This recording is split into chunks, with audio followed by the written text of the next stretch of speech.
Elon Musk shocks Trump by calling to kill the bill as the massive spending package threatens to explode US debt. Meanwhile, Trump secretly calls Putin, opening dangerous negotiations over Ukraine and Iran. Capitol Hill spirals into fierce debates with Republicans, billionaires, and global tensions colliding in unprecedented political drama. Elon Musk shocks Trump, slamming massive spending bill, EV cuts, and Starlink rejection, sparking GOP turmoil. It's still shocking for Elon to turn on Trump like this. Why did he do it?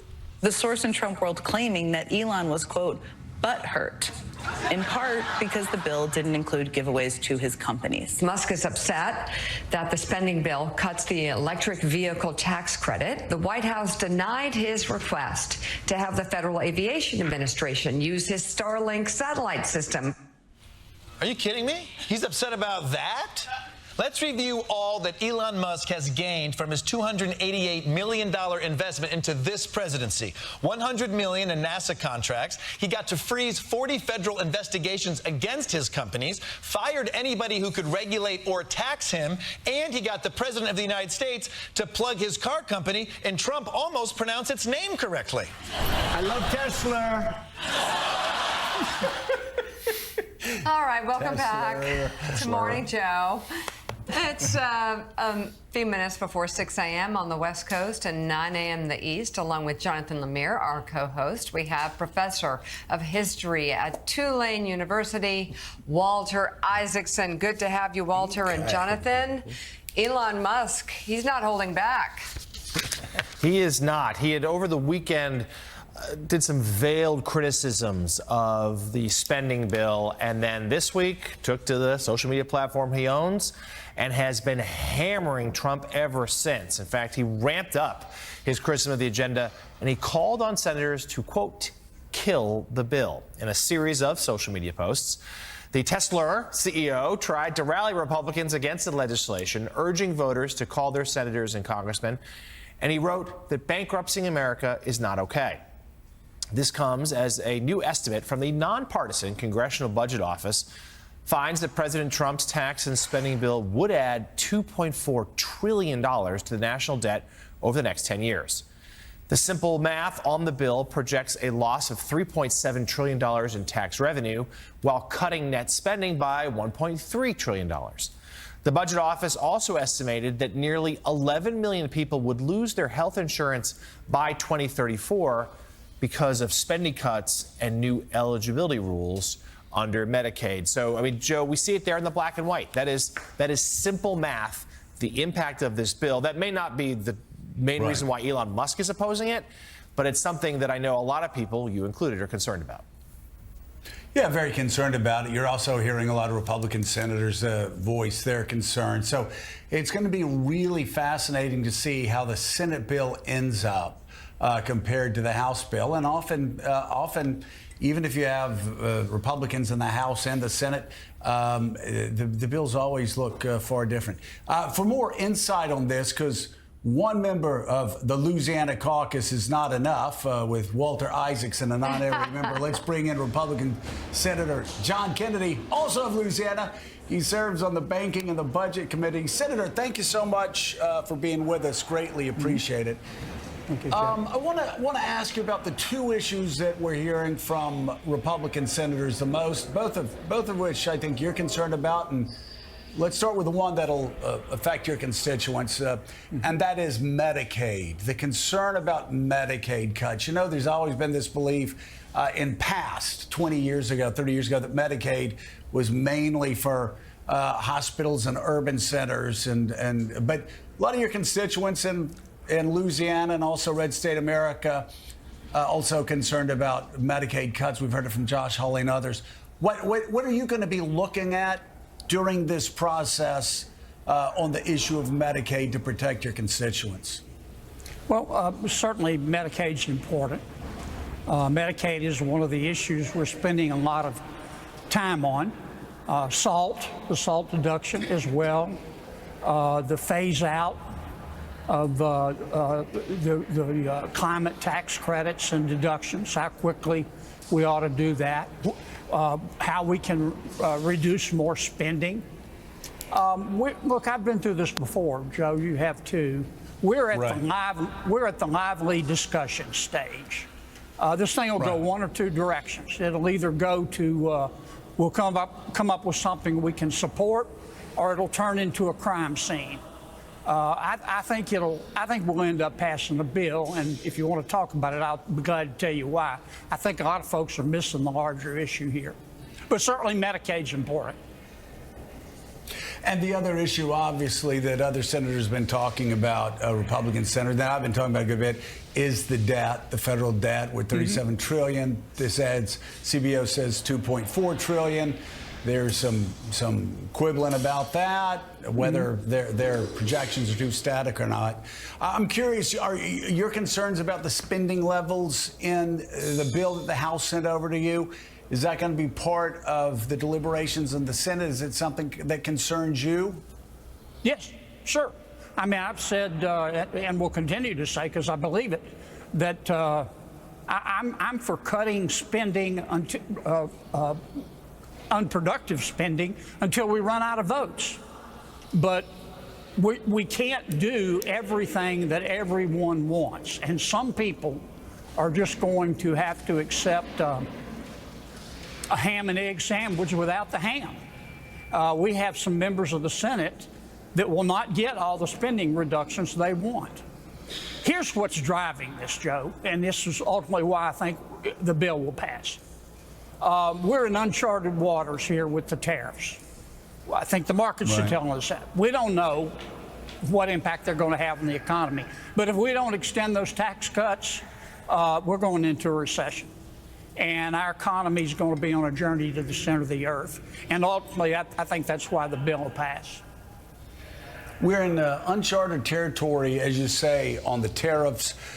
We're also in uncharted territory on our national debt, $37 trillion. It's just exploded exponentially over the past 20 years or so. Yep. Do you have any hope that Congress can be responsible, that the House and the Senate can somehow figure out how to at least bend the line where we start moving back toward a balanced budget? Sure. I mean, I'm an optimist. I'm a paranoid optimist. But in the last year, certainly the last 100 to 150 days, the conversation up here has changed. Under President Biden, the conversation was basically who needs to pay more in taxes. The conversation now, really on both sides of the aisle, quietly more of the Democrats, is what the hell happened to the money? Elon Musk makes a valid point. We have become, or will become, if we don't do something about it, debt slaves. Mr. Musk says that we need to relearn the magical healing power of no. He's right. But you're not going to be able to do it in one bill. You're just not. That's just practical, political, and frankly, economic reality. Let me turn it over to your fellow Louisianan, Walter Isaacson, for a question. Walter. How you doing, Senator? Fine, Walter. I wanted to ask you, you say you can remember the old days when we used to have grand bargains and stuff. Most of the deficit coming out of this bill is because of the extension of the tax cuts, and you say it's important to do that. But are there any of those tax cut extensions that are less important than others and could be part of a bargain? Sure. I don't know if they'll be part of a bargain, Walter. I mean, I don't think there's any way that Senator Schumer lets any of his colleagues vote for this bill. That's a topic for another day. But would there be some of those tax hike extensions? I mean, some of those tax cut extensions. Does some of them make sense to you to maybe trade off? Yeah, we're looking at it right now. I mean, we're discussing very seriously what ought to be in the bill. Look, I'm labor, not management, but if I were management, what I'd do is I would tell the Republican senators we're going to work every weekend until July 4th. And what helps a lot is when we can get together and everybody who wants to have it can have a meltdown. Meltdowns are okay. You just can't unpack and live there. But the sooner people get this out of the system, the better. And that's one of the things we're looking at. So it's a smart play. Senator Kerry, good morning. You mentioned the tariffs yesterday. You grilled Commerce Secretary Lutnick about what seemed to be some ideological inconsistencies as to why this administration is doing these tariffs, reciprocal and the like. Talk to us about that moment and whether, frankly, you have faith in the Commerce Secretary's ability to lead the president's tariff plan. Well, it's clear that President Trump listens to Secretary Lutnick. So I spent the time I had trying to figure out where he's coming from. And I don't understand. I asked him point blank. I mean, my vision of reciprocity, which I think is a good thing, is to lower tariffs, if you can, to zero on both sides. And let there be a free exchange of goods and services. May the best product and the best service win. And I thought that's where Secretary Lutnick was going. But I asked him yesterday if Vietnam, for example, removed every tariff and every trade barrier, none, zero, zilts, nada, would we remove ours? And he said, no, that would be silly. So the obvious question is, who's on first? What's on second? Why are we having these trade talks? And I don't understand, based on his answers. I'm going to try to have a conversation with him. Well, you lead me to a follow-up question here. You know, that same uncertainty is clearly reflected in the markets. Business leaders aren't sure where this is going. Foreign governments aren't sure where this is going. What is can you get a sense as what is the point of these tariffs? Are they creating more chaos and harm than any revenue they may be bringing in? Well, I know what the point is for me. It's reciprocity. But clearly the markets haven't figured it out yet. I mean, you know that. Unless you have an opium habit, you can see that every businesswoman, every businessman, everybody who has money in the market, bonds or stocks, is just going, we don't know what to do right now because we don't know the impact of the tariffs. And what I was trying to do with Mr. Lutnick was sort of flesh out, where are we going here? Where are we going here? And I don't know whether he doesn't know. I'm going to assume he was being purposely evasive, but the uncertainty is hurting us, and that's why if we don't pass these tax cut extensions, aside from the political ramifications, Congress will do great damage to its 10% approval rating, but more importantly, it'll tank this economy, man. Right. I want to ask you, I want to circle back because you brought up the SALT deductions. It's always irritated people that represent states like Louisiana, and back when I was a member of Congress from Florida, it always irritated me when people from high-tax states would push for a SALT deduction and an increase of a SALT deduction, because doesn't it seem, and I know there's a leading question, but I think I'm allowed to ask you this leading question, my show. But doesn't it seem like it's just encouraging bad behavior? It's encouraging state governments to continue to raise taxes if the federal government is increasing the SALT deductions? Well, yes, and that's the point. But the SALT states have a fair counterpoint, if we're being fair. They say, look, we contribute more to the federal government than we get back. And a lot of that goes to the states that are complaining about the SALT deduction. And that's a fair point. But the truth of the matter is, it's $300 to $400 billion, the SALT deduction. We have to have pay-fors. Everybody's screaming like Congress stole Christmas about reducing the deficits. They're right. And the SALT deduction is just a low-hanging fruit.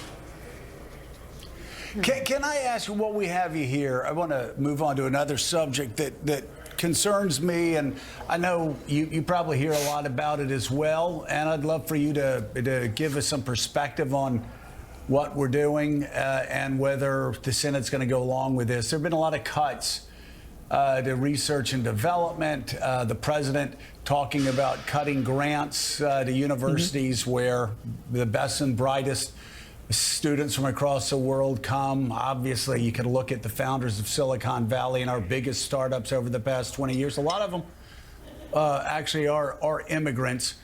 I'm wondering, what should the Senate, what do you believe the Senate should do on National Institute of Health cuts and some of the other cuts in research and development, whether it's inside the federal government or funded the way we've done it since 1945 through our universities. What's your general attitude on that, and where do you think we're going to go in resolving this current standoff? Well, look, I'm a big fan of the NIH. I think they do breathtakingly innovative work. They've saved millions of lives. One point that NIH needs to get its head around, and I know they're resistant, same for the universities. We shouldn't be giving grants where the receiving institution can spend 50% on overhead, and they're doing that. Many of the universities are taking money off the top that's supposed to go to research, and they're using it to operate their universities, and that's just a fact. We need to do what the Gates Foundation does and say, look, you can spend 10%, maybe 15% on overhead, but you know, we're no longer going to let you spend 50, 60%. Number two, I think Congress eventually will go through those NIH grants and restore a lot of them, because a lot of them are good work. In terms of the universities, there's a way out of this for the universities. Maybe we can talk about sometime that would get the federal government off their back. I'm not saying the federal government shouldn't be on their back, because a lot of them deserve it. But the universities are important, but they're not the only institution that can do research. And frankly, Harvard isn't, nor Columbia, nor Princeton. We've got a lot of great universities in America that follow the American Association of University Professors' statement of principles and practice viewpoint diversity that could do some of this research. I honestly believe, I know people, I'm well aware that President Trump exists loudly, but honestly believe that in the case of Harvard, Harvard is in many respects violating federal law. They just are. And they say, but we're entitled to the money anyway. And they're not, and it'll be interesting and impactful to see how it turns out. And what federal law is Harvard violating? Well, here's what I think Harvard is doing. Harvard practices ideological capture. They don't practice viewpoint diversity. I think among not the sciences, but the humanities, Harvard teaches, for example, that the world is divided between oppressors and the oppressed. And oppressors should be punished, and they're evil, like America, Israel. The oppressed are victims, and they should be helped at any cost. I think that leads Harvard to support racial quotas. I think they're still using racial quotas. I think that supports Harvard to believe in diversity, equity, inclusion, and the right to harm the Jewish people. And I think that violates most of the civil rights laws. Now, the way out of this, the federal government said, look, Harvard, are you doing this? Harvard says no. The government says, well, how do we know that? And Harvard says, I give you a pinky promise. Maybe we were at one time, but we're not anymore. What Harvard needs to agree to is a monitor, a monitor that they pick. And Trump has offered this to them. Let Harvard pick a monitor to verify that they're not breaking federal law. Now, the federal government would have a veto power over the monitor, and that, to me, is the short way home. But I don't think Harvard's going to do that. I think they're trying to wait out President Trump. They figure a Democrat will come in and they can go back to normal. So you're saying almost like an ombudsman. Newspapers used to have ombudsmans. Yeah. You're saying somebody that Harvard appoints themselves, that the government can agree on, and that can act as sort of an ombudsman between Harvard and the federal government. Yeah, I don't want to run Harvard University. I mean, and I don't think any fair-minded person wants government to run a university. Hell, we can barely run the post office. But the truth of the matter is that I honestly believe Harvard is violating federal civil rights laws. I mean, I've seen what you've seen, and the fair way out of this is a monitor. Not a censor, a monitor that's acceptable to federal government. If Harvard's telling the truth and they say, pinky promise, we're not doing it anymore, then, you know, what's the old saying? I say it a lot, you know, trust in God, but tie up your camel. Let a monitor come in, both sides acceptable, and report back to everybody. Republican Senator John Kennedy of Louisiana, thank you very much for coming on the show this morning. Thank you, Senator. Bye, Walter. We appreciate Bye, it. Joe. Bye, Mickey. Thank you. Take See you, care. Senator. Thank you. Thank you. So, the new development as it pertains to Harvard, President Trump announced he'll deny visas for foreign students trying to come to the U.S. to attend the Ivy League school. Trump signed the proclamation yesterday, stating Harvard failed to present sufficient information about its international students to the federal government. The move comes after a federal judge blocked the administration from revoking Harvard's ability to enroll foreign students late last month. A Harvard spokesperson said the school would continue to fight to protect its international students. So Walter, I guess the question is, how, we've got a pattern now. The president will go after Harvard, Princeton, other Ivy League schools mainly, but even schools outside the Ivy League. He'll sign an executive order. A court will come in and stop that executive order. Then there will be another action. It seems to me, because again, this is the system we've had since 1945, in that research grants go to universities. Those universities attract the best and brightest students from across America and across the world, and they have created the American century. And they have assured us through the first 25 years of this century, despite all of our other failings, that we remain the economic envy of the world. So that is a really long wind up to my question, Walter, to how do we get this resolved? There should be a way that Harvard, with President Garber, who wants this resolved, and Donald Trump, there should be a way for the government and Harvard to get together and resolve this. What's that way forward? Well, I was interested that Senator Kennedy looked like he was trying to find that way forward. And whether you call it a monitor or you have the Harvard Board of Overseers, which is their role to do overseeing of the institution, maybe there is some oversight role that reports on how they're making the progress. But let's look at the bigger issue, which you just raised, which is, does Donald Trump want to reform Harvard, or does he want to destroy Harvard for his own dark motives or whatever it may be? And a lot of people, have this resentment and they want to destroy it. As you said, for the past 80 years, it's great research universities that have made America innovative. The only one in the top 10 in the latest rankings in the world was Harvard in the United States. Do you want to actually decimate Harvard and give up the advantages of places like Harvard and Berkeley and Columbia and other places? No, we should be looking for a way out. It's not that hard to find a way out. Even Senator Kennedy gave some inklings of it. The real question is, does Trump want a way out, or does he just find this punching bag so tempting that he wants to keep beating up on it? And that's bad for America.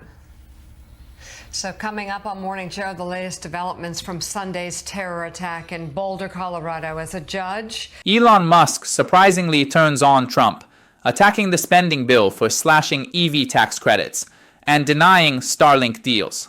Despite past favors, NASA contracts, investigations frozen, Musk now urges Congress to kill the bill. With $2.4 trillion debt impact and 11 million losing healthcare, GOP senators face growing internal conflict.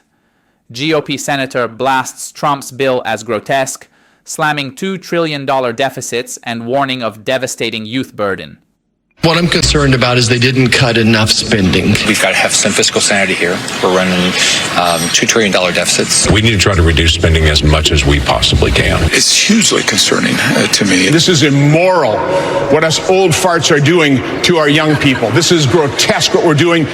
Yes, this bill is doing to young people is grotesque. Now, it's not as bad as what this bill is doing to young people, but it's still pretty gross. Come on, is Pablo Torre writing jokes for? oh my Wow. God. Catching Pablo some must be strays writing I'm there. jokes for me. uncomfortable. Yeah, that's. Wow, I'm that uncomfortable. Jonathan Lemire is still with us, enjoying the By conversation. the way, is he still coaching at North Carolina? I mean, for now. For now, aren't we coming up on a date where there's like a $1 million buyout or something, and he can get out of there if he wants to? That date actually has come and gone. So it does seem like he will be, unless UNC changes their mind, he will be coaching this fall. But his escape hatch to go back to the NFL, that has already passed. His kid's an assistant coach. Yeah. Okay. Yeah. All right. So, join the conversation. We shouldn't play the game. Which one is older? Should we? No. The kid who's the assistant coach. Stop. It's not close? Jeez. Look at Jonathan Lemire. Look at him. It's like you're talking about a family member there. Whole thing's tough. We shouldn't even start talking Let's just about leave Tom it, Brady guys. around Lemire. Let's just leave it. We can talk about the big, beautiful bill that's not very We can good. talk about that, or Willie, maybe we could talk about how Joe Montana was a better quarterback than Tom Brady. We have a lot that's not. That's just false. No. True. We love Joe Montana. What are we doing here? Okay. Montana's second. I knew that would provoke you guys. We have a lot to get to this hour, including Elon Musk escalating his criticism of President Trump's massive spending agenda, putting out a plea on social media to kill the bill. That comes as Republican senators continue to voice their concerns about the legislation. The president, meanwhile, announced last night a new travel ban for people from 12 countries and an investigation into former President Biden's use of the auto pen, something he used to. The president also spoke yesterday with Vladimir Putin. During that conversation, the Russian president said that his army must respond to Ukraine's drone attack. We'll also go through two big headlines concerning the Middle East. First, Israeli forces recovering the bodies of 2 hostages, and the United States vetoing a UN Security Council resolution that called for an immediate and permanent ceasefire in Gaza. But first, let's bring in foreign affairs columnist from the New York Times, Thomas Friedman. Tom's book, From Beirut to Jerusalem, is on sale now. Looks like he's still writing it there in his office. No, it keeps writing itself. It just keeps writing itself year after year after year after year.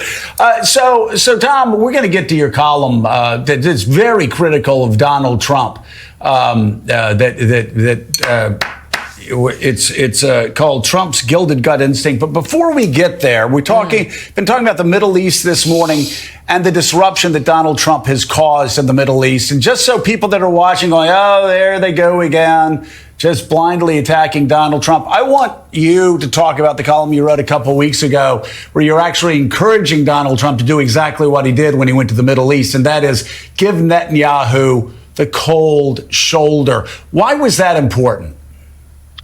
Well, basically what Netanyahu has done with all previous presidents, Joe, is do an end run around them, leveraging Congress against them. By the way, whether it's Democrats or Republicans, particularly evangelicals in Congress.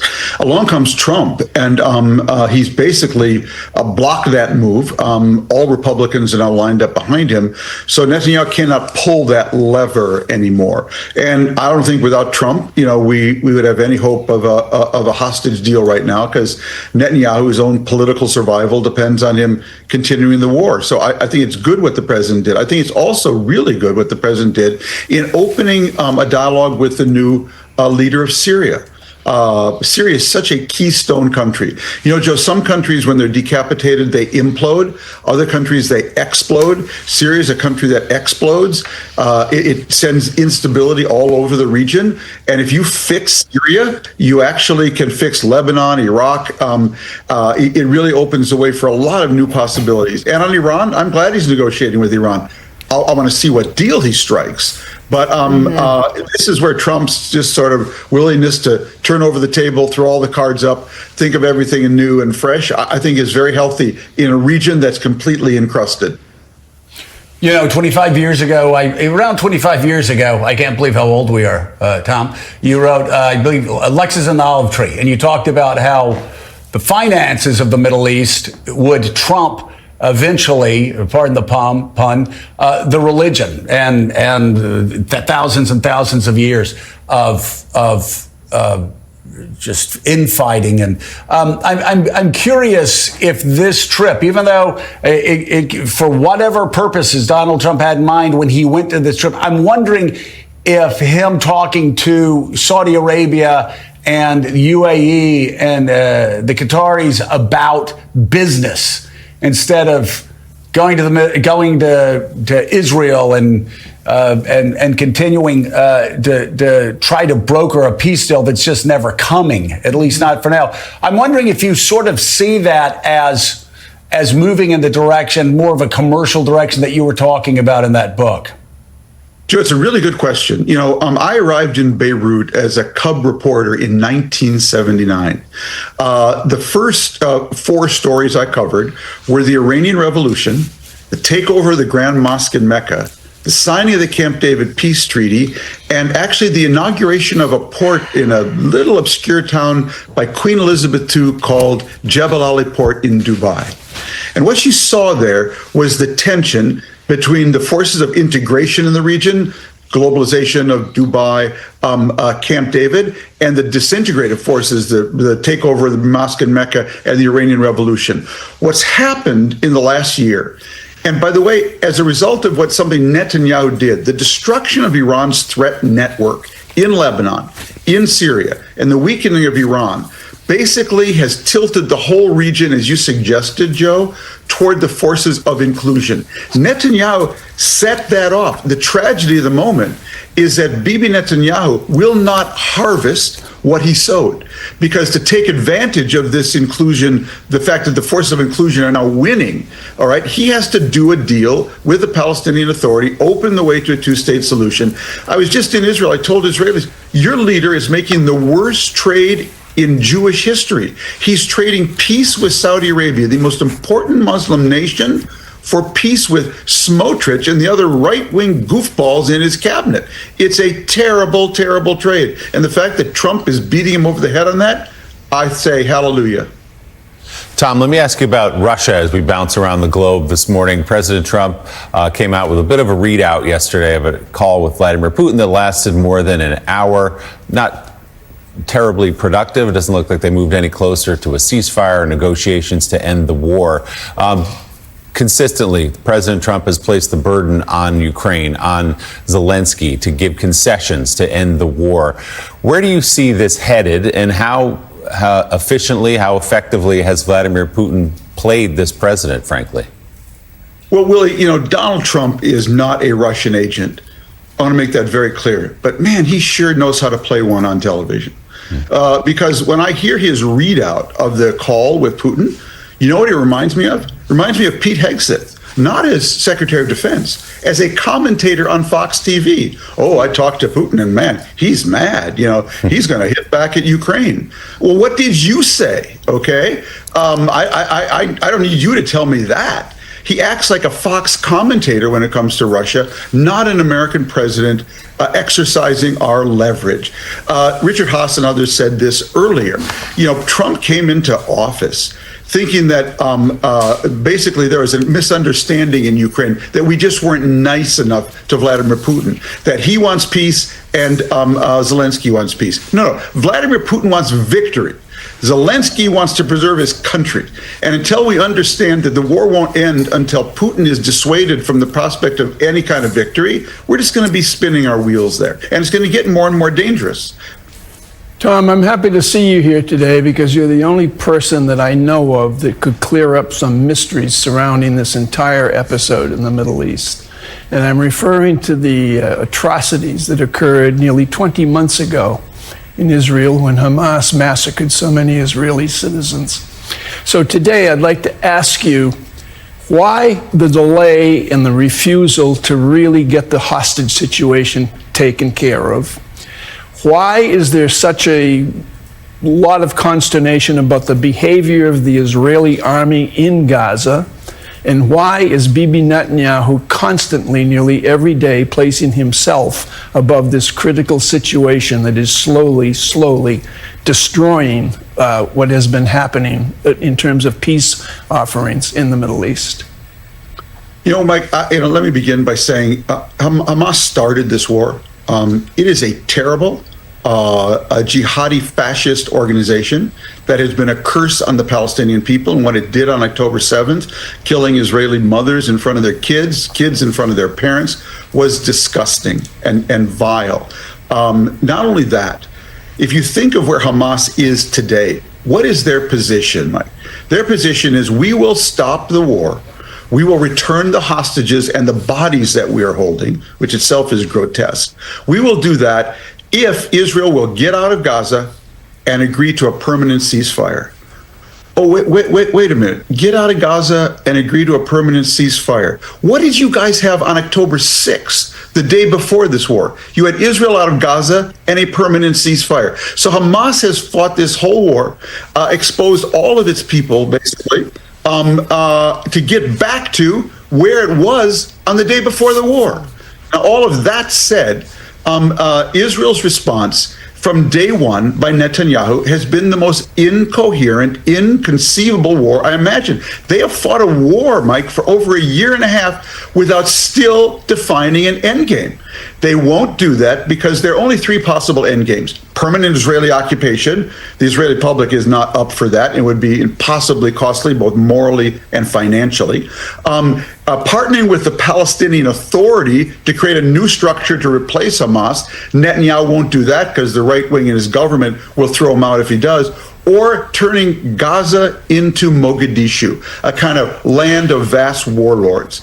And Netanyahu, to this day, refuses to choose between those three because his own political future depends on keeping the war going. It is one of the most disgusting things I've ever seen, a leader putting his own political future ahead of the fate and of the hostages and the future of his own country. And he needs to be called out for that. It is shameful. Tom, let's turn you to domestic matters now and the so-called One Big Beautiful Bill. It has received a fair amount of criticism. We talked at the top of the show as to what it would mean for the nation's potential long-term fiscal health. Elon Musk, who up until a few weeks ago was basically co-president, has turned into a sharp critic of this bill with real concerns. Give us your sense as to what worries you about the track that these Republicans in Congress have created, a glide path for Trump's agenda here. Well, John, if you start out with the principle that if you don't know where you're going, any road will get you there, that's this bill. How should we be doing policy today? I want to take you back. 20 years ago, I was in Singapore. I was interviewing a central banker there. He said, you Americans, he said, we Singaporeans, we live in a thatched hut. We feel every change of wind, every change of temperature, and we quickly adapt to it. You Americans, it's like you live in a brick house where you don't care whatever's going on outside, no doors, no windows. What do I mean by that? If you're going to do a big, beautiful bill, the first thing you have to do is say, what world am I living in? What are the big trends in this world? My answer to that would be two things. One is we're moving from an industrial age ecosystem built on combustion engines, coal, oil, and gas, okay, to a 21st century ecosystem built on batteries, electric vehicles, robots, autonomous vehicles, and artificial intelligence. That's the world that we're basically going into. What do you need to thrive in that world? You need basically to electrify the whole economy. That means you need basically EVs. You need all the kind of power you can get. I'm for all of the above, by the way. And if it's an AI world, you want to be attracting the best intellectual brain power in the world. So what is Trump's policy in this? It's what I call, first of all, right-wing woke on EV. Oh, EV, electric vehicles? No, that's for sissies. Real men don't do that. So we're just going to get rid of EVs, okay, at a time when China is about to take over that industry in the world. And it's basically throw every STEM, science, technology graduate he can find out of the country and destroy as many of our great research institutions, from the National Science Foundation to the National Institute of Health. How is that in any way related to where the world is going? And that's my problem with this bill. It's not this provision or that provision. It's based on nothing but a collection of incoherent gut instincts from a president who hasn't spent 5 minutes thinking about where the world is actually going.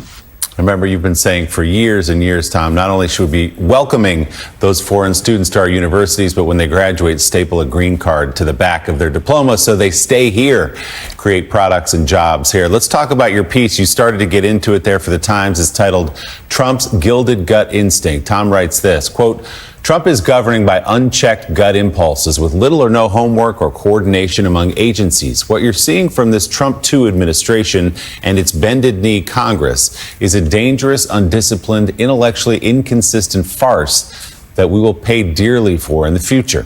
Major geoeconomic moves are being made by one man who's done no homework, modeling or stress testing, and has fostered little apparent interagency process with no congressional oversight or apparent reference to history.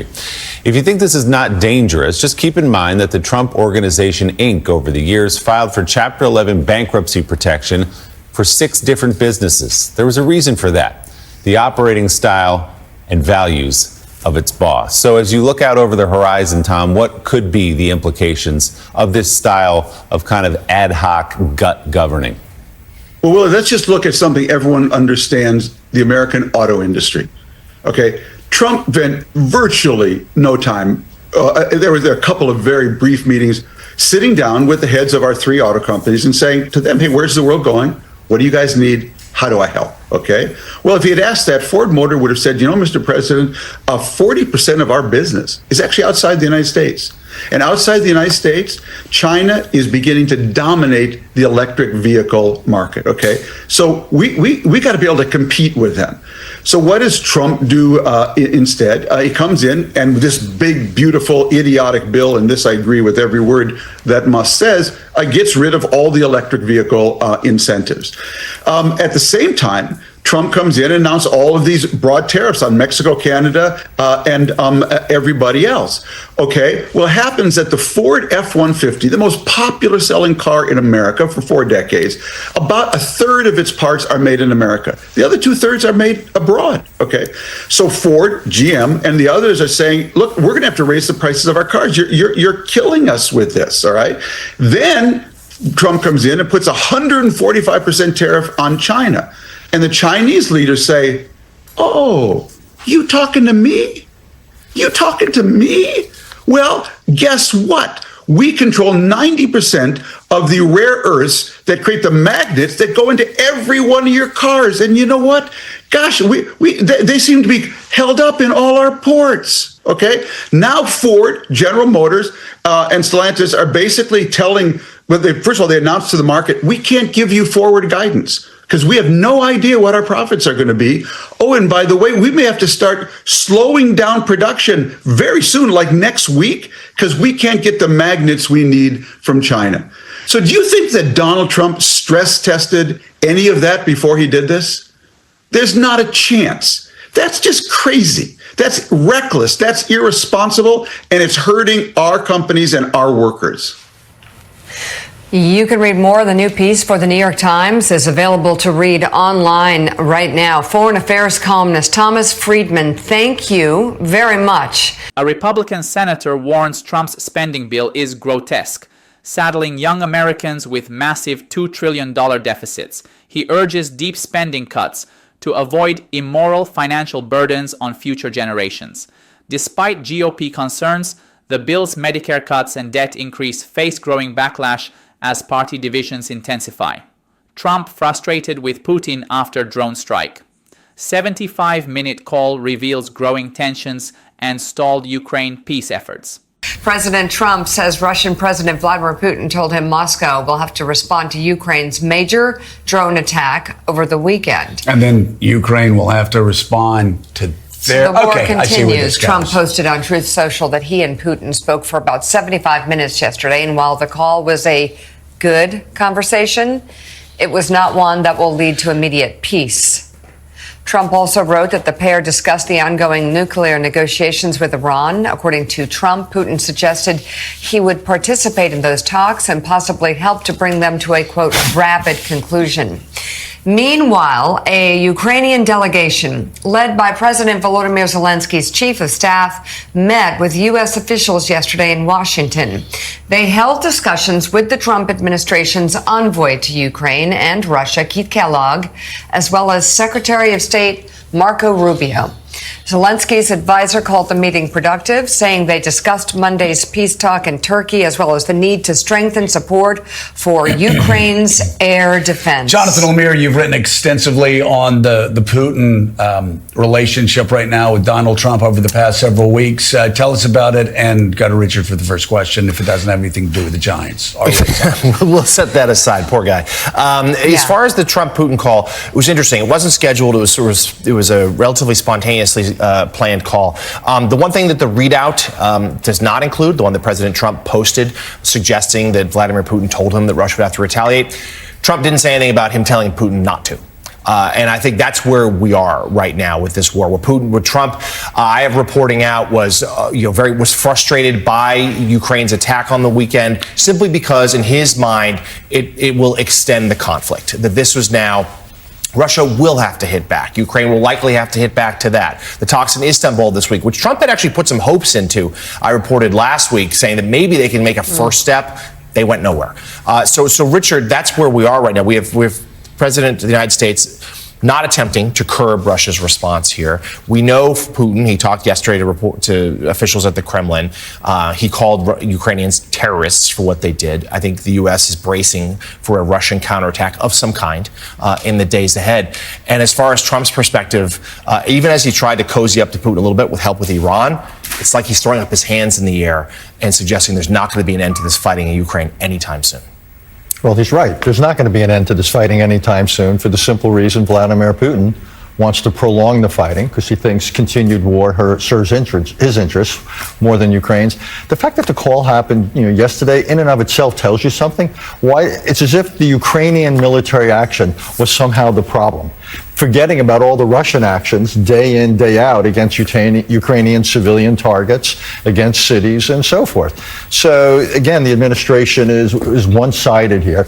If the president wants to realize his own peace proposal, there's one way to do it. Stop sabotaging it.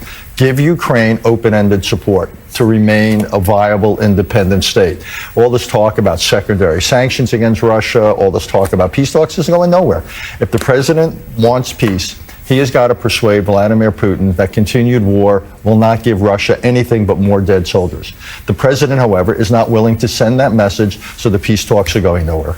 Axios is reporting just now that from the White House that President Trump thought the Ukrainian drone attack was, quote, badass. He liked what he saw out of that and perhaps gave them a little more credibility in his mind and their position in this war, at least. So Donald Trump has shown no proclivity for how many years now to oppose, let's say, Vladimir Putin in any real way.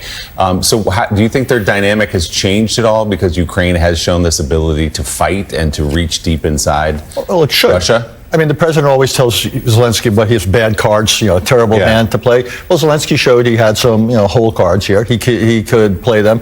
It also showed that even if the United States backs off, Ukraine's position is not hopeless.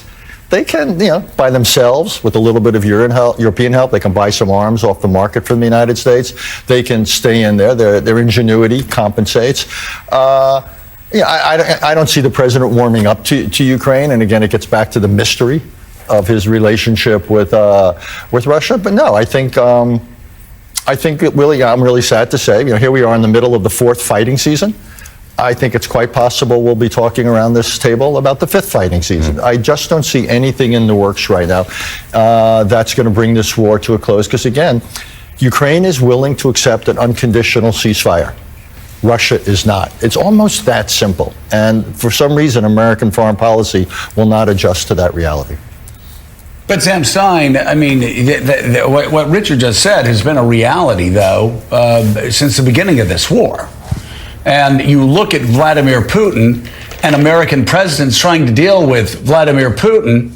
You can start with George W. Bush. He invaded Georgia. Putin invaded Georgia. You go on to Barack Obama. Putin invaded Ukraine, took Crimea. You go to Donald Trump, and he's not listening to Donald Trump. Joe Biden spent 2 years trying to move Vladimir Putin, trying to get Bill Burns to be able to negotiate it. I mean, so I don't know what anybody thinks Donald Trump could say to Vladimir Putin that would get Vladimir Putin to respond to him any differently than he did to Joe Biden or Barack Obama or George W. Bush. I mean, this war will go on until Vladimir Putin decides that he just can't afford it anymore. And even with America leaning in all the way, I guess what I'm saying is America's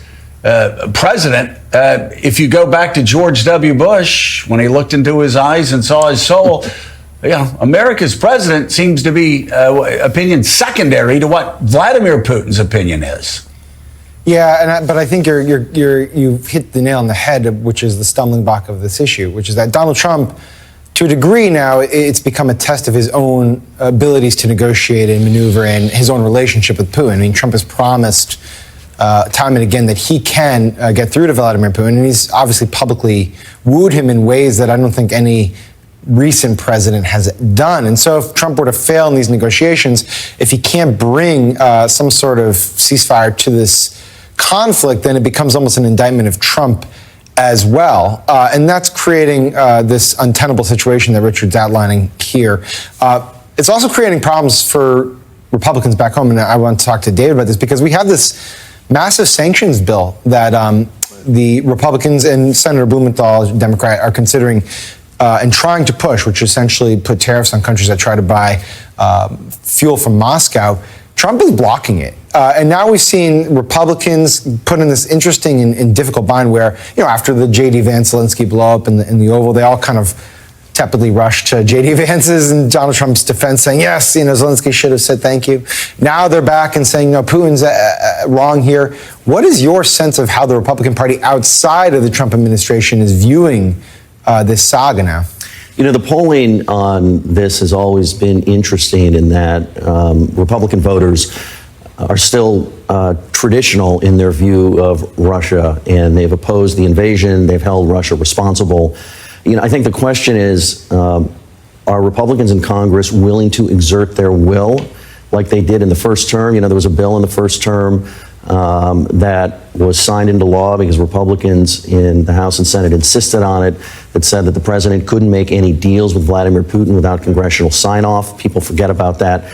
But they've been much more deferential this time around for all of the reasons we always discuss about the president's political comeback and where, and his sort of takeover, his domination of the party from a sort of ideological and political standpoint, where in the first term he was still really an outsider in the party in the process of taking it over.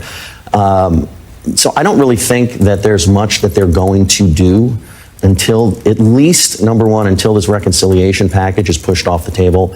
All of their energy, all of their effort, and this is true when we discuss the issue with the tariffs and all of the concerns about that, nothing's going to be dealt with until this package is off the table. Then maybe you get them to turn their attention to Russia and Ukraine, and the way they would do it, if they do it, is to say, we're here to help you, Mr. President. You're being hurt by this. Let us help you. The question is whether they want to really get involved in this. He will love that. And push back. Yeah. Though, it is interesting, Jonathan Lemire. You look at Roger Wicker, who's a chairman of the Armed Services Committee, coming out strongly, calling Putin, I believe, war criminal, but praising Zelensky. You have the most powerful Republicans in the House on the appropriate committees who've always done that as well. So it seems the Republicans will continue to put pressure on the White House and on Putin if they get their chance. But I want to go back and talk about this relationship with Donald Trump again. Willie quoting Axios, the first thing we've heard thus far about Donald Trump's saying that these attacks by Ukraine were, quote, badass. But also your reporting shows that Donald Trump's patience with Vladimir Putin is growing thin right now, and there actually does seem, for the first time, from what I've read in your pieces, at least, perhaps a change in the nature of that relationship as it pertains to this war. Yeah, it has changed to a degree. Yeah, I mean, to the Axios story, heard similar things where he was impressed by the audacity of the attack, but still unhappy with it because it's going to prolong the war. And that's his biggest thought right now. Is Trump simply wants this to be over with. He promised it in 24 hours to end it. That, of course, didn't happen. He does not inherently like the violence. He also wants to move on to trade deals and normalize relations with Russia. He just simply, he wants to put the conflict in his rearview mirror. And he's exasperated with both men. It has been well established some of his issues with Zelensky. But you're right. In recent weeks, his relationship with Putin has changed at least a degree. He's still largely deferential. The U.S. has largely been deferential to Moscow throughout this process. But Trump he's fed up with some of Putin's stall tactics. You know, he has said publicly and privately, he now wonders if Putin actually does want to bring the war to a close. And to a lot of observers, it's like, well, yeah, that's been obvious for some time, but Trump is there now too. And that might have some meaning. That said, the Senate sanctions bill has been sitting there. It's got 80 co-sponsors, Graham Blumenthal bill, and they're simply waiting for Trump to give the go-ahead, like make this happen. And he hasn't yet. So he still wants to see this process play out a little further, Joe and Mika, but he's frustrated with both sides. And and anything that he thinks is prolonging the war, escalating the violence, draws his unhappiness. All right, senior writer for The Dispatch, David Drucker, thank you very much. His new piece entitled Weak and Woke, Dems Seek to Improve Standing with Working Class Voters is available online right now. Thank you, David. Trump spoke with Putin for 75 minutes after Ukraine's major drone strike. Putin vowed retaliation, while Trump offered no pushback. Frustration grows as Trump questions Putin's willingness for peace. Despite secret talks and hopes for Iran negotiations, U.S.-Russia tensions deepen, leaving Ukraine war far from resolution and GOP divided. Trump distracts with travel bans, Biden probes, while Elon Musk fights massive debt-boosting bill threatening healthcare for millions. You know, anytime you ban people coming to the United States from other countries, it has a real impact, but it is chiefly in service of trying to get us all talking about that or talking about the Biden investigation they launched today, or instead of talking about the centerpiece of this story, which is this bill to make the rich even richer at the expense of everybody else.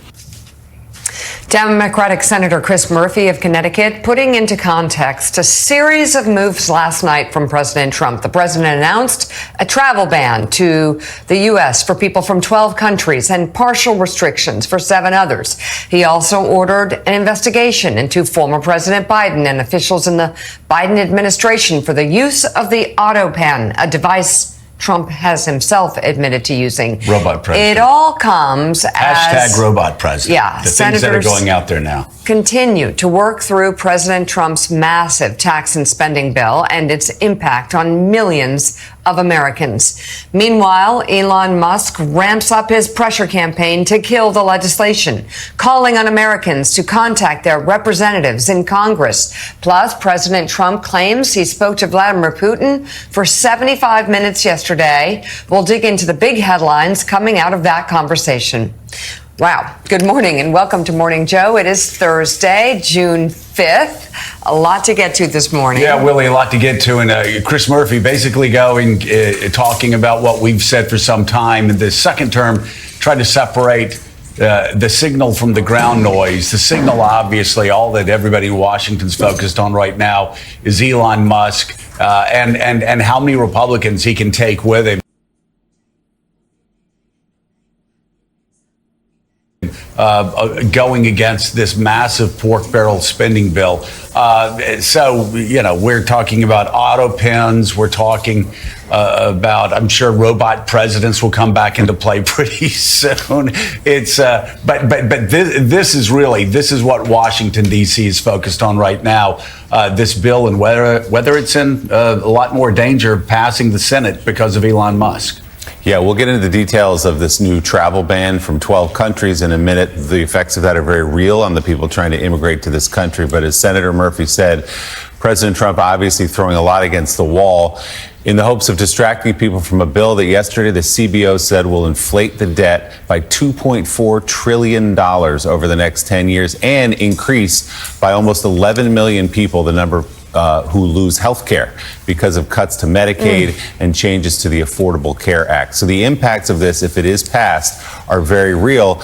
And as you guys point out, Elon Musk now is, again, from a distance this time, from outside of Washington, a central player in all of this, Mika, because of the pressure he is putting on, saying, kill the bill, get rid of this thing. It's going to crush people on health care. It's going to crush people on the debt and drive this country into a ditch, effectively, is what he's saying. So now you have these members of Congress, including Speaker Johnson and senators, many of whom, by the way, their campaigns were bankrolled by Elon Musk in many ways, feeling pressure both from the White House and from the world's wealthiest man.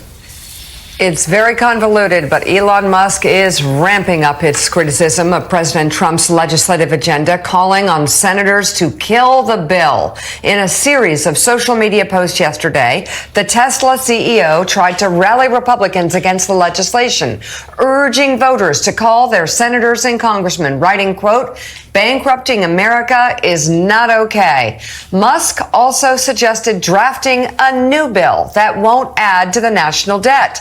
The comments mark what appears to be an escalation in the rift between Musk and the Trump administration. One senior White House official telling NBC News President Trump is now considering how and when to respond, adding he was, quote, caught off guard but not entirely surprised by Musk's opposition. Meanwhile, House Speaker Mike Johnson had this to say. Elon and I left on a great note. We were texting one another, happy texts, Monday. And then yesterday, 24 hours later, he does a 180 and he comes out and opposes the bill. And it surprised me, frankly. I think he's flat wrong. I think he's way off on this, and I've told him as much, and I've said it publicly and privately. I'm very consistent in that. But am I concerned about the effect of this on the midterms? I'm not. Let me tell you why. Because when the big, beautiful bill is done and signed into law, every single American is going to do better. Oh, my God. Not sure. Is every American going to do better? And what about Elon? I guess that's what speakers have to do. I don't know. They have to put together big, horrible bill. A pork barrel bill. I mean, let me just be really clear here. This bill would never pass.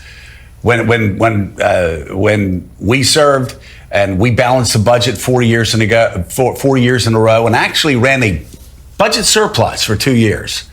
Part of the reason why is these huge, massive bills never went through. Because what happens is when you have leadership working with the White House, any leadership, and they try to jam everything into one bill, there's so much in there that you're going to be shocked. We've seen it from everybody from Marjorie Taylor Greene being shocked that the AI forces basically were out and the lobbyists got it. So no states can do anything, can touch AI or regulate it at all for like a decade or so. And you have other people seeing pork barrel spending bills in there. We have a $37 trillion debt. And as Willie said, this adds $2.4 trillion more dollars to a debt that's going to already grow by $20 trillion over the next decade. That's unsustainable. That's going to lead to a fiscal meltdown. Jamie Dimon is right. That's going to lead to a bond meltdown. This isn't even a close call. This has nothing to do with politics. Nothing to do with politics.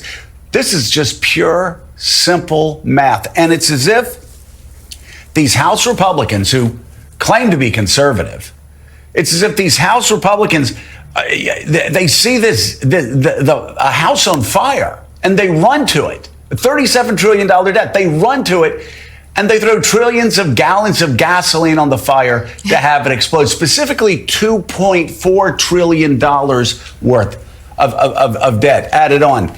No ideology. This is black and white. By the way, this is something that Democrats, my Democratic friends, and Republican friends need to understand. The game is over. The gig is up. You can't keep kicking the can down the road. But that's exactly what this bill does. We can't afford it anymore, and we especially can't afford it, Willie. As you said, adds $2.4 trillion to the debt, going to take 10, 11 million people off of insurance. So much of that is going to be gutting rural health care. When you gut Medicaid, you gut rural health care. So this is how bizarre things have gotten in Washington, D.C. Think about it. You have House Republicans who claim to be for the working man. House Republicans are going to gut rural health care to give tax cuts to the richest billionaires in Silicon Valley and Wall Street. Let me say that again, because nobody's doubting this. Everybody knows this. You talk to rural hospitals, you talk to any healthcare provider in rural America, they will tell you this bill will gut rural healthcare in the reddest of the red states. And for what? So billionaires in Silicon Valley, people running monopolies in Silicon Valley, and billionaires on Wall Street, hedge funders, so they can get even more tax cuts. The rich can get richer, and the poor, well, the poor just lose their health care, Willie. I'm sorry, I don't know where Mike Johnson thinks his members are going to be running over the next 2 years, but they're going to be running in red state America, where there are going to be a lot of people who are going to be hurt by this bill. They can call it a big, beautiful bill all they want to, but the fact is, this is a type of bill no conservative would ever vote for, ever. It's reckless, it's irresponsible, and it's a fiscal nightmare. And people who built their careers on being fiscal conservatives, on saying that we've got to shrink the size of government, and yet here you have $2.4 trillion. Republicans saying there are $1.3 trillion of cuts in this package over a decade. True, but there are also $3.7 trillion in lost revenue because of the tax cuts, as you just pointed out. The Wall Street Journal, meanwhile, this morning has some new reporting on that fraying relationship between two of the world's most powerful men, maybe the world's two most powerful men. According to that reporting, President Trump is losing patience with Elon Musk's outbursts over the last couple of days over this bill. A senior White House official said Trump was not happy about Musk's decision to lambast his signature legislation, describing the president as confused as to why the Tesla chief executive decided to ratchet up his criticism after working so closely with the president for 4 months. The official said senior Trump advisors were caught off guard by Trump's latest offensive. The piece continues, quote, Congressman Thomas Massie, one of the two House Republicans who voted against the bill in the House last month, was pleased Musk is speaking out. I figured he would eventually get there, said Massie, who noted the two have not spoken on the issue. You don't land rockets backwards or get cars to drive themselves by ignoring the people who are lying to you, end quote. Let's bring in Bloomberg columnist and senior writer for The Dispatch, David Drucker, and NBC News congressional correspondent, Julie Sirkin. Good morning to you both. Julie, let's talk about that back and forth on Capitol Hill. We just heard Speaker Johnson doing his best to say that Elon Musk is wrong about this bill, despite all the data we've just talked about, despite what the CBO has come out and said about adding $2.4 trillion to the debt over a decade. Where does this play out from here? You have conservatives, Republicans who are trying to please effectively Donald Trump on the one hand and Elon Musk on the other. Well, I don't think unless Elon Musk, Willie, promises to fund challengers, primary challengers, or even Democrats, which is a concern for Republicans in the White House, that Republicans on the Hill are going to pay attention to him, at least the ones who want to pass this bill, right? I think that's the distinction here. Because I think what Elon Musk illustrated yesterday, or helped us understand, was the Republicans who are going to vote for this no matter what and are just making noise, like Senator Josh Hawley, who has a big issue with the Medicaid cuts and reforms because he, of course, represents a rural constituency in Missouri, or Senator Rand Paul, Senator Rand Johnson, who have been talking about the deficit and are echoing perhaps what Elon Musk has been saying online. For Josh Hawley, for example, yesterday he told me this is Donald Trump's administration. Trump drives the train. He does not think that Elon Musk is going to have influence to kill this bill. But one very important through line in all of this is, yes, it's about the deficit. Yes, Elon Musk, of course, helped the president run a campaign that was all about cutting the debt. And now this bill, as you point out, will add to it. But it's also about the electric vehicle tax credits that were removed as a part of this bill. That's very important for Elon Musk and his business. In fact, a couple of months ago, he said he doesn't need those tax credits because his business was doing so well. Of course, now that's not the case for Tesla. And we have new reporting that Elon Musk actually spent the last few weeks trying to lobby Speaker Mike Johnson, who is the only member of leadership, Republican leadership, that he has that kind of relationship where he can call and text, to keep those credits alive, to not put them in this bill. By the way, another thing in this bill, people who drive electric vehicles are now going to have to start contributing to the Highway Trust Fund. So a lot of changes made in this legislation that would hurt Elon Musk's bottom line. And a lot of people I'm talking to think that's exactly why he's making noise right now. Well, and David Drucker, of course, also the NASA administrator issue came up there. So no doubt there are a lot of reasons for the bottom line for Elon Musk for him to be upset right now. And perhaps that has something to do with all of this. Perhaps it has a lot to do with all of this. But I'm just curious, in your reporting, I forgive me for being naive here. This bill, if this were put in front of us by Newt Gingrich or anybody else as speaker, we would have laughed it off the floor. And the last thing, you would want would be for somebody supporting this bill to do what Donald Trump did yesterday and say, oh, I agree with Elizabeth Warren. We should get rid of the debt ceiling forever. And we go, aha, okay, there you go. There's your evidence, right? But I'm incapable of understanding how somebody who calls himself a fiscal conservative could vote for this bill. The size of it would be a deal killer in the first place. The added $2.4 trillion in debt on top of $20 trillion in the next 10 years, on top of $37 trillion. I mean, I could go on and on about this. But David, is there... I don't understand why there's not a level of unease from a lot of people that I served with that are still there to pass what looks like to me the most fiscally irresponsible bill in American history.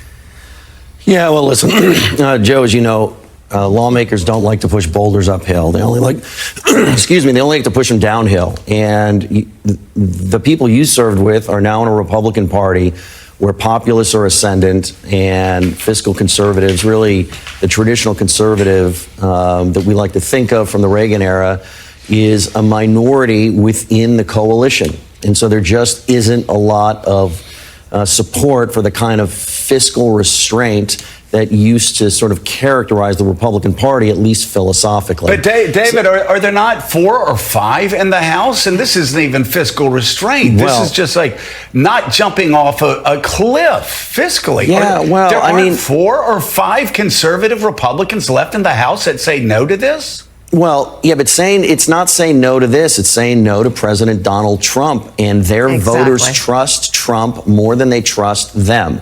So as long as Trump wants this bill is likely to pass one way or the other. Now, I've talked to Republican strategists about this, and this is the point I want to make, is that Republicans, with their thin majorities in the House and Senate, really aren't doing much else. Every ounce of energy they have, most of the legislation that they might pass is all rolled up into this reconciliation package. That includes a lot of the tax cuts for middle and lower class voters that the president campaigned on. That also includes a lot of the border security components that are broadly popular that he campaigned on. And so if this thing collapses, the entire Trump agenda collapses, that which he can't do by executive order, and the entire congressional Republican agenda collapses. They risk going to the voters empty-handed next year. That's a recipe for disaster. One other thing here, and Republicans have told me that if they were to start from scratch and do this in a way that wasn't going to add to the debt, that would require actual normal legislating, and they'd have to negotiate with Democrats, at least in the Senate where Democrats can filibuster.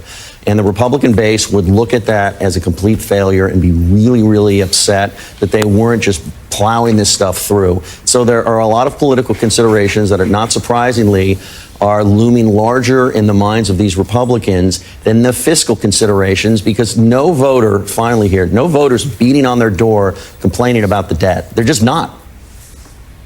Yeah, well, they will be. They will be. Willie,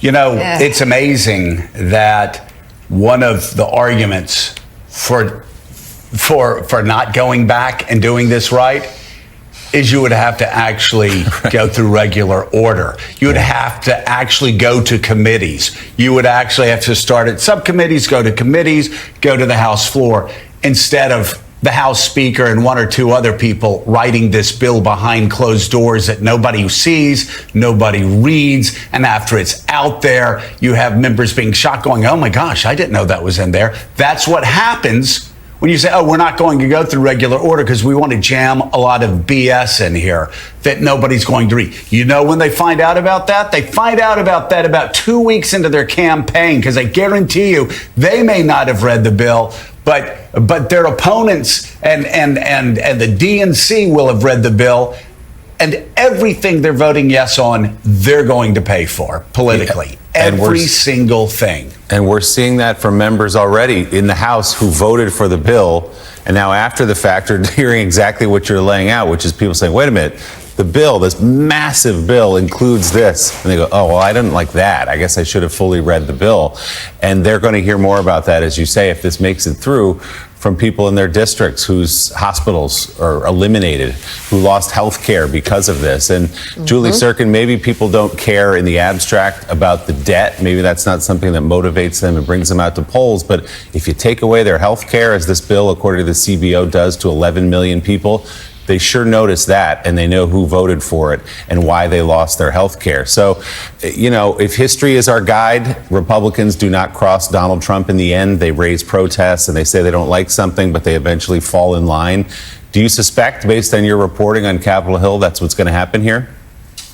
Absolutely. They are not going to back away from this bill because Elon Musk told them so. And it's a shift, because a couple of months ago, everything that Elon Musk would put on X would really scare Republicans in Congress. But that was because he had the backing of the president, right? There's no pressure. David's absolutely right.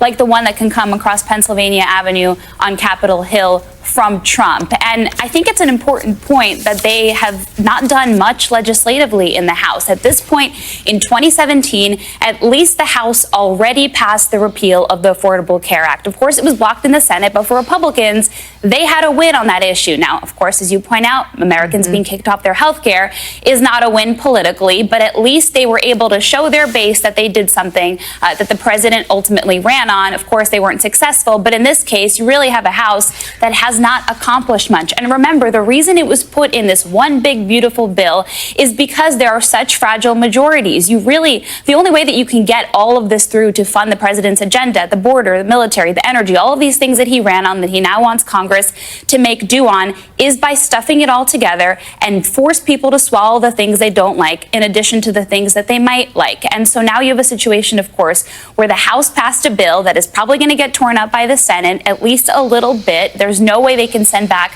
even close to the same product because you have those moderates in the Senate. Even Josh Hawley, who of course is not a moderate, but they know what's at stake if they take away Medicaid from millions of people. They know that they are going to lose in the midterms in 2026. Trump might not be worried about that because he can say that historically that's what happens. The party in charge loses in the midterm elections, but the senators who are in their seats right now are worried about that. Right. And you have to think about the Republicans in the House just quickly here who voted for things that the Senate is going to change, and now their primary opponents, Democrats, are going to still be able to run on that and throw that in their faces in 2026. So this is a huge problem for them. Trump is not ideological in any way, as we know. He doesn't really care about that. He's going to make deals with whoever he needs to, even if it's Democrats at the end of the day.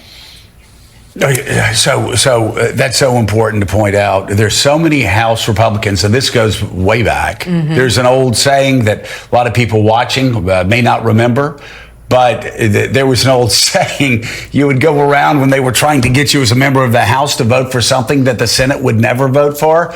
You'd say, I'm not going to be BTU'd, which was Bill Clinton passed a bill that had a BTU tax that House members fought against but ended up voting for. And then it got stripped out of the Senate bill. So they voted for nothing, but every one of them had to defend that on the campaign trail. Why did you vote for an increase in energy tax? Why did you vote for this? Why did you vote for that? I'm sitting here most likely because a conservative Democrat who was in leadership voted to get the bill over to the Senate. And then after he saw what's happening, he said, I don't need this.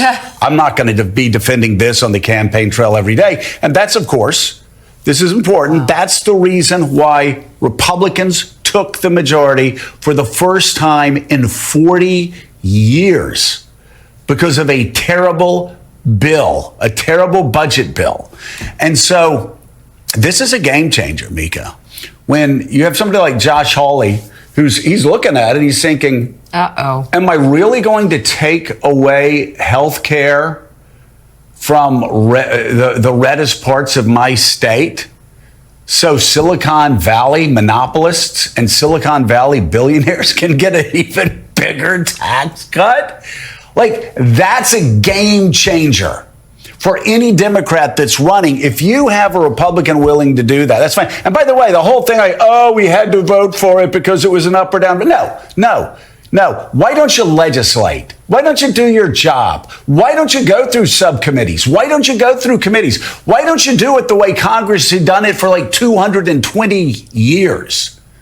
Where you actually go to Capitol Hill and work. You actually go to Capitol Hill and legislate. You actually don't let the Speaker of the House and the Majority Leader and a couple of lobbyists sit behind closed doors. Locked, closed doors where 430 members are locked out. Think about that. They lock out like 430 members from this process, and 2, 3, 4 people write this bill. Yeah, go try selling that on the campaign trail and say, I couldn't really do anything. It was an up or down vote. Yeah, it was an up or down vote because you're allowing it to be an up and down vote. Yeah. You're adding trillions to the debt because you're deciding you don't want to do your job. It's too hard. It's too hard to be a subcommittee member or a committee member and actually take this through the process.